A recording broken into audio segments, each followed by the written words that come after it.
এই হাদিসটা আপনার মাকে বলবেন, আপনার বোনকে বলবেন, আপনার মেয়েকে বলবেন, আপনার স্ত্রীকে বলবেন। এই হাদিসটা যদি কারো হৃদয়ের মধ্যে গেঁথে যেতে পারে, তার দ্বারা অন্যায় করা সম্ভব না। একটু এই কথাটা না বললে জাস্টিস হবে না। রাসূল সাল্লাল্লাহু আলাইহি ওয়াসাল্লাম মেরাজে গিয়েছিলেন, আপনারা জানেন।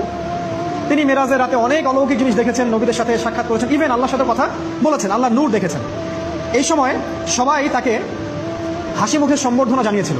যার সাথেই দেখা হয়েছে তার সাথেই তিনি হাসি মুখে অভ্যর্থনা তাকে জানিয়েছে, আসসালামু আলাইকা আইয়ুহান নবী, সবাই বলেছে হাসি মুখে। একজন মালাক, একজন ফেরেশতা তাকে দেখে হাসেননি, একজন।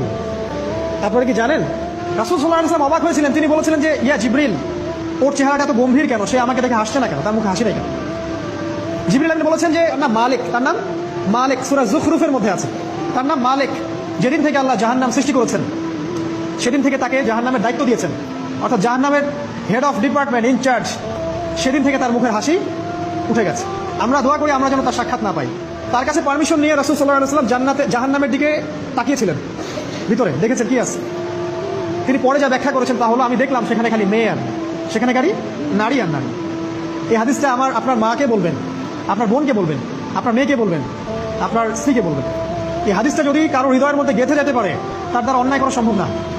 কিভাবে একটা মেয়ে সবকিছু উন্মুক্ত করে ঘুরতে পারে যখন অলরেডি তার আত্মা জাহান্নামে জ্বলছে, অলরেডি, কারণ ভবিষ্যৎ